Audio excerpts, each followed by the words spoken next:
Hi guys, welcome to Sonia life style.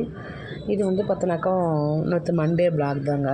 இது வந்து Monday நேற்று எல்லா பசங்களுக்குலாம் ரிபப்ளிக் டே இல்லைங்களா, ஸோ அதாக்க ஹாலிடே. அதனால் ஆக்சுவலி முந்தா நேற்று நைட்டே பாத்திரம் நான் வாஷ் பண்ணேங்க. சண்டே நைட்டு அப்படியே விட்டுட்டு மண்டே மார்னிங் தான் எப்படி இருக்க பாருங்கள். கிச்சன்லாம் ரொம்ப லேசி ஆகிட்டா. இனிமேல் யார் லேசியாக இருப்பேன் கமெண்ட் பண்ணுங்கள் சரிங்களா. என்னோடய சேனலை வந்து சப்ஸ்கிரைப் பண்ணிவிட்டு பாருங்கள், லைக் பண்ணுங்கள், ஷேர் பண்ணுங்கள். என்னோடய ஃபேமிலி மெம்பர்ஸை தான் நான் உங்களை பார்க்குறேன். ஸோ நீங்கள் ஒரு ஃபேமிலியாக நினச்சி சப்ஸ்கிரைப் பண்ணுங்கள், ஓகேங்களா? சரிங்களா கைஸ். அப்புறம் வந்து பார்த்தினாக்கா மார்னிங் எந்திரிச்ச உடனே அப்படியே பயமாயிடுச்சுங்க. கிச்சன் அப்படி பார்த்த உடனே இப்படி இது பண்ணுறதுன்னு சொல்லிவிட்டு, ஓகேங்களா. மார்னிங் எந்திரிச்சு ஓரளவுக்கு க்ளீன் பண்ணிவிட்டு பாத்திரம்லாம் அப்புறமா இது பண்ண பிறகு தாங்க கொஞ்சம் ரிலீஃப் ஆனேன். அதுக்கப்புறமா ஒரு டீ போட்டு மார்னிங் குடிச்சிட்டு ஆக்சுவலி நம்ம அன்றைக்கி வந்து மார்னிங் வந்து உப்பு உருண்டை செய்யலான்னு இருந்தேன் குண்டரிசியில். ஸோ நைட்டை வந்து பார்த்தோன்னாக்கா அதான் குண்டரிசி மீன் இட்லி அரிசிங்க, ஓகேங்களா. இட்லி அரிசி நைட்டே ஊற வச்சுட்டு படுத்துட்டேன்.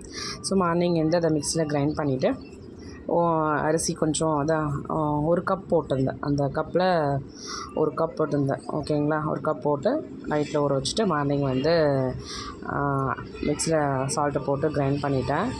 அப்புறம் ஆட்டிட்ட பிறகு அதுக்கு ஒரு தாளிப்பு வந்து பூரண்டைக்கு எண்ணெய் கடுகுலாம் போட்டு, அப்புறம் காஞ்ச மிளகா, அப்புறமா கடலைப்பருப்பு கொஞ்சம் நிறைய போட்டால் டேஸ்ட் நல்லாயிருக்கும். நம்ம உப்பு உருண்டைக்கு வேறு எதுவுமே இல்லைங்களா. ஸோ அதுக்காக நம்ம அந்த பல்லில் கடிக்கும் போது கடலைப்பருப்பு தான் டேஸ்ட்டு கொடுக்கும். ஸோ நிறைய போட்டுக்கலாம். அதனால் உளுத்தம்பருப்பு வேணாலும் போட்டுக்கலாம், ஓகேங்களா. நான் ஒரு 5 காஞ்ச மிளகா போட்டுட்டேன். அதை போட்டுட்டு அதுக்கப்புறம் கடலைப்பருப்புலாம் போட்டு நல்லா வறுத்துட்டு அதுக்கப்புறமா நம்ம கறிவேப்பிலை ஆட் பண்ணிக்கிறோம். என்கிட்ட கறிவேப்பிலை இல்லாதனால நான் கொத்தமல்லி போட்டுக்கினேன், சரிங்களா. ஸோ கறிவேப்பிலை போட்டு நல்லா ஒரு மிக்ஸ் பண்ணிவிட்டு அப்புறம் நான் ஒரு 7 வெங்காயம் தான் எடுத்துக்கிட்டேன்.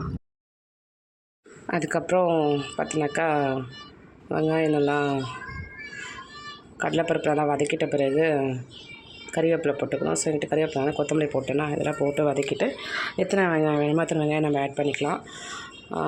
நான் ஒரு 7 வெங்காயம் போட்டிருந்தேன், சின்ன வெங்காயம், ஓகேங்களா. சின்ன வெங்காயம் போட்டு சீக்கிரமாக வதங்கிடும், அவ்வளோதான், சரிங்களா. சின்ன வெங்காயம் போட்டு நல்லா வந்து வதக்க வேண்டியது தான். அது நல்லா வதங்கிட்ட பிறகு அதுக்கப்புறமா நம்ம அரைச்சி வச்ச மாவு எடுத்து அதில் வந்து மிக்ஸ் பண்ண வேண்டியது தான். மிக்ஸ் பண்ணிவிட்டு லோ ஃப்ளேம்லேயே வச்சு நம்ம அப்படியே மிக்ஸ் பண்ணாங்க. ஹை ஃப்ளேமில் வச்சுன்னா வந்து அடி பிடிச்சிடும். அதனால் லோ ஃப்ளேம்லேயே போட்டு மிக்ஸ் பண்ண வேண்டியது தான். ஒரு நிமிஷம் மிக்ஸ் பண்ணி விட்டுட்டு அப்புறம் அகைன் வந்து அப்படியே அந்த மாவு வந்து கொஞ்சம் லைட்டாக கட்டியாகிற மாதிரி இருக்கும். நம்ம ஒரு நிமிஷம் மாவை கொட்டிட்டு ஒரு மிக்ஸ் பண்ணிவிட்டு அப்புறம் விட்டு அதுக்கப்புறமா ஒரு நிமிஷம் கழிச்சு அப்புறம் ஒரு கிண்ட வேண்டியது தான். ஒரு 5 நிமிஷத்தில் ரெடி ஆகிடும். மாவு கட்டியான ஒரு நல்லா ரவுண்ட் ஷேப்பில் பிடிக்கிற அளவுக்கு மாவு வந்து ரெடி ஆகிடும் அந்த மாவு, ஓகேங்களா. இதில் வந்து உங்களுக்கு உப்பு எவ்வளோ வேணுமோ பார்த்து போட்டுக்கோங்க. மாவு ஊற்றும் போது எவ்வளோ மாவு உப்பு வேணுமோ அதை போட்டு இது பண்ணிக்கோங்க, அவ்வளோதான். அந்த மாவு ஊற்றி மிக்ஸ் பண்ணிட்டோடனே ரெடி ஆகிடுச்சு. அது கொஞ்ச நேரம் ஸ்டவ் வந்து ஆஃப் பண்ணிவிட்டு ஒரு 5 நிமிஷம் கழிச்சு சூடாக பிடிச்சினா கை வந்து ஹீட் நம்மளால் பிடிக்க முடியாது. பிடிக்கிறவங்க சூடாக பிடிச்சாலும் ஓகே தான், பிடிக்க முடியாதுன்னு கொஞ்சம் நல்லா ஆற விட்ட பிறகு பிடிக்கலாம்.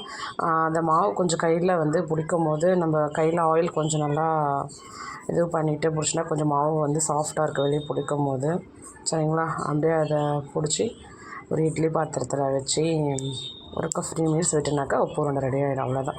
நான் வந்து இதுக்கு சட்னி ரெடி பண்ணலான்னு சொல்லிட்டு ஒரு சட்னி ரெடி பண்ணேன். பொட்டுக்கடலை சட்னி தாங்க. அதுக்கு தேங்காய் வந்து கொஞ்சமாக போட்டால் நல்லாயிருக்கும், நிறைய போட்டால் டேஸ்ட் மாறிடுங்க. ஸோ அதனால் தேங்காய் போட்டுக்கோங்க. ஸோ தேங்காய் பூண்டு நான் தோல் உரிக்க மாட்டேங்க, எப்போவுமே தோல் உரிக்காமல் அப்படியே வாஷ் பண்ணிவிட்டு அப்படியே போட்டுப்பேன், ஓகேங்களா. அப்புறம் பச்சை மிளகா போட்டுக்கணும். நான் வந்து பச்சை மிளகா அதில் வந்து ஆட் பண்ணலை, ஓகேங்களா. பட் பச்சை மிளகா போடணும், நான் மறந்துட்டேன். ஆனால் லாஸ்ட்டாக வந்து பச்சை மிளகா மிக்ஸ் பண்ணிட்டேன், ஓகேங்களா. ஸோ பொட்டுக்கடலை, தேங்காய், பூண்டு, கொத்தமல்லி போட்டுக்கோங்க கொஞ்சமாக, அதனால நல்லாயிருக்கும் டேஸ்ட்டு. பச்சை மிளகா 2 காரத்துக்கு ஏற்ற மாதிரி 2 3 போட்டுக்கோங்க. நான் வந்து ஒரு லாஸ்ட்டில் போட்டு ஒரு பச்சை மிளகா இது பண்ணதால் காரம் கம்மியாக இருக்கிறதால ஒரு காஞ்ச மிளகா போட்டு தாளிச்சிக்கினேன். நீங்கள் வந்து பச்சை மிளகா காரம் போட்டனாலும் ஓகே, டேஸ்ட் நல்லா தான் இருக்கும், ஓகேங்களா. அது டேஸ்ட்டை செஞ்சு பார்த்து சட்னி நல்லாயிருக்கும். என் பசங்க வந்து சட்னி தொட்டு சாப்பிட்டாங்க, ஸோ அவங்களுக்காக அரைச்சேன். அதுக்கப்புறம் பார்த்தோன்னாக்கா உப்பு உருண்டை சாப்பிட்னாக்கா கொஞ்சம் வந்து ஜீரணம் ஆகாத மாதிரி இருக்குங்க. அதனால் நான் வந்து மதியம் வந்து ரசம் தான் வச்சேன். மறுநாள் வந்து டியூஸ்டே வந்து கிருத்திகை ஓகேங்களா, முருகருக்கு. அதனால தான் நான்வெஜ்ஜு ஆக்சுவலி நான்வெஜ்ஜில் அதுமாதிரி நான் செய்யலை. வந்து பார்த்தோன்னாக்கா அவர் நான்வெஜ்ஜு நான் செய்கிறது இல்லைங்க. ஆக்சுவலி 2 மாதமாக நான் ஆக்சுவலி நான்வெஜ்ஜை நான் செய்கிறது இல்லை ஓகேங்களா. இன்னும் செய்ய ஸ்டார்ட் பண்ணலை வீட்டில். அது வந்து சொல்கிறேன். இது வந்து மார்னிங் வந்து பார்த்தினாக்கா வெறும் ரசம் புதினா சட்னிங்க. அந்த உப்பு உருண்டை சாப்பிட்டு டைஜஷன் ஆகாத மாதிரி இருந்ததால் புதினா சட்னி செஞ்சேன்.